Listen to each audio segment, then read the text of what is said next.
अस्सलाम वालेकुम। Last lecture में हम बात कर रहे थे फ़्लो चार्ट्स की और हमने कहा कि हमने दो वैल्यूज़ को स्वैप करना है। ठीक है, तो अगर मेरे पास दोनों एक फ़िज़िकल आइटम्स हैं तो I need a third data holder जो वक्ती तौर पे किसी डाटा को होल्ड करे ताकि मैं पहले ग्लास को एम्प्टी कर सकूं और इस एम्प्टी ग्लास में फिर दूसरे वेरिएबल का लाइक दूसरे ग्लास का डाटा ट्रांसफ़र कर सकूं।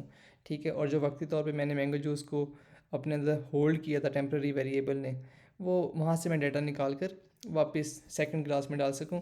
तो टेम्प्रेरी वेरिएबल ने सिर्फ ये एक रोल प्ले किया है कि वक्ती तौर पे डाटा को स्टोर कर लेते हैं। ठीक है, लेकिन इसमें एक चीज़ थी जो समझने वाली थी, वो ये थी कि जब मैं यहाँ से डाटा ट्रांसफ़र कर रहा हूँ तो ये ग्लास एम्प्टी हो रहा था क्योंकि ये फ़िज़िकल आइटम है। ठीक है, लेकिन वेरिएबल के केस में ऐसा नहीं होता। ठीक है, वेरिएबल के केस में मैंने कहा था ए इक्वल टू बी कर रहा हूँ, बी को ए में कॉपी कर रहा हूँ, लाइक बी की जो वैल्यू है वो ए में कॉपी कर रहा हूँ। इट डजेंट मीन कि जो बी है वो एम्प्टी हो जाएगा, वो ज़ीरो हो जाएगा, ऐसा नहीं है। बी की वैल्यू 10 थी, ए में कॉपी हुई, ए की वैल्यू 10 होगी, लेकिन बी की वैल्यू अभी भी 10 है। ठीक है, ये मॉडिफाई नहीं हुई because it is not a physical item, it is a variable.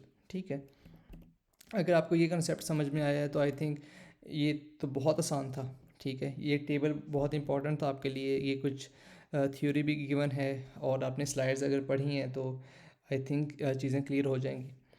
और फिर मैंने कहा कि अगर आपने इसकी सिग्निफिकेंस लेनी है कि जब हम इक्वलिटी का सॉरी जब आप असाइनमेंट ऑपरेटर यूज़ कर रहे हैं तो बेसिकली वो एम्प्टी नहीं कर रहा। ठीक है, जहाँ से आप वैल्यू को कॉपी कर रहे हैं तो इट मीन्स कि आप without using a temporary variable भी ये काम कर सकते हैं स्वैपिंग का।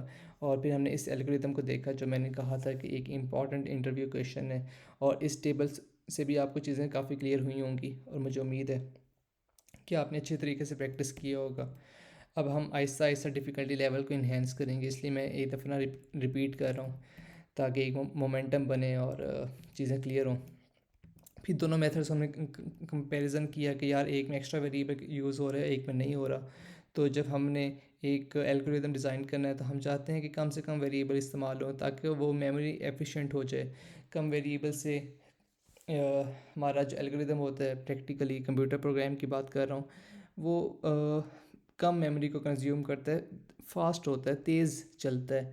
ठीक है, लेकिन अगर आप एक्स्ट्रा वेरिएबल्स क्रिएट कर रहे हैं तो उसका जो एफिशिएंसी कम हो रही है क्योंकि उसका जो एग्जीक्यूशन टाइम है वो स्लो हो रहा है। ठीक है, तो कंप्यूटर की दुनिया में हम चाहते हैं कि कम से कम मेमोरी यूज़ हो।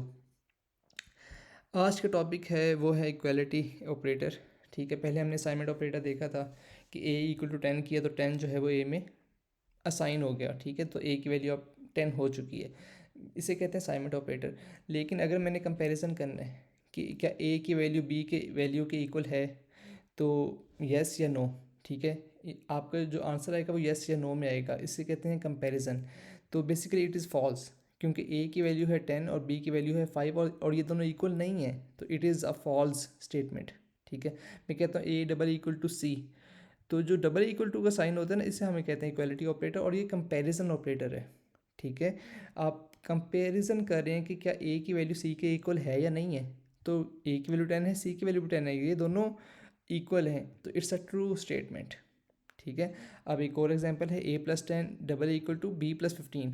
तो A+10 का आंसर क्या है 20 और B+15 का आंसर क्या है 20। क्या 20 के इक्वल है, होता है? हाँ बिल्कुल होता है, तो ये एक ट्रू स्टेटमेंट है।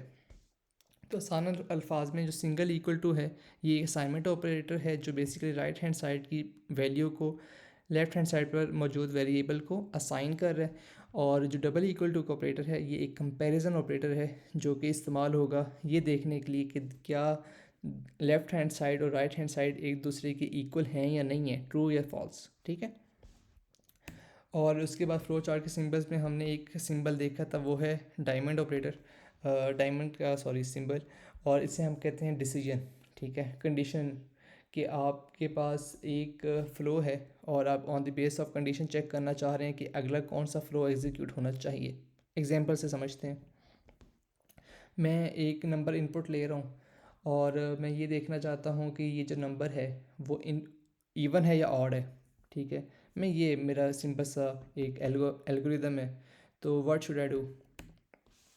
तो मैं करूँगा एक प्रोग्राम को इनिशिएट, फिर वो जो नंबर जिसको मैंने चेक करना है उसको लिए मैंने इनपुट।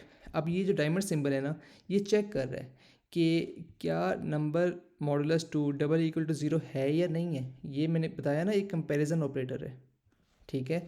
तो बेसिकली कंपैरिजन कर रहा है लेफ्ट हैंड साइड का और राइट हैंड साइड का। अगर नंबर को मैं डिवाइड करूँ 2 पे और जो मेरा रिमाइंडर है वो 0 है, it means it is a even number, ठीक है। किसी भी नंबर को 2 पे डिवाइड करें और आपका जो रिमाइंडर है वो 0 आ जाए तो वो इवन नंबर होता है। और अगर ऐसा नहीं होता तो वो इवन नंबर नहीं है। तो इस बात का ये मतलब है कि मैं नंबर को पहले 2 पे डिवाइड किया और रिमाइंडर को गेट किया, क्योंकि मॉडुलस ऑपरेटर रिमाइंडर को गेट करता है, ठीक है। और मैं चेक कर रहा हूँ कि वो 0 के इक्वल है। अगर है तो yes, it is a even number, तो मैं कर दूंगा प्रिंट इवन, ठीक है। अगर ये कंडीशन फॉल्स होती है, जिस तरह मैंने लास्ट स्लाइड में आपको एक्सप्लेन किया कि यहाँ पे ट्रू या पे फॉल्स रिटर्न करता है। अगर फॉल्स है मतलब कि जो नंबर इनपुट किया था यूज़र ने, मैंने उसका मॉडुलस 2 से लिया और वो 0 के इक्वल नहीं है, it means it is a odd number, ठीक है। तो कंडीशन जो बेसिकल डायमंड है वो सिंपल ये काम करता है कि आपकी एग्जीक्यूशन को 2 हिस्सों में डिवाइड करता है, येस और नो में, डिपेंडिंग अपॉन द कंडीशन। अगर ये कंडीशन सेटिस्फाई होगी तो येस का ब्लॉक एग्जीक्यूट होगा। अगर ये कंडीशन अनसेटिस्फाइड है तो नो का ब्लॉक एग्जीक्यूट होगा, ठीक है। और उसके बाद फॉर एग्जांपल इवन के केस में ये वाला पाथ फॉलो होगा और ऑड के केस में ये वाला पाथ फॉलो होगा, एंड दैट्स इट, ठीक है। सो आसान अल्फाज में diamond symbol is a decision symbol, और उसके अंदर एक कंडीशन होती है, कंडीशन के सेटिस्फाई होने पर येस का ब्लॉक एग्जीक्यूट होगा और अनसेटिस्फाई होने पर नो का ब्लॉक एग्जीक्यूट होगा। I think it's very simple.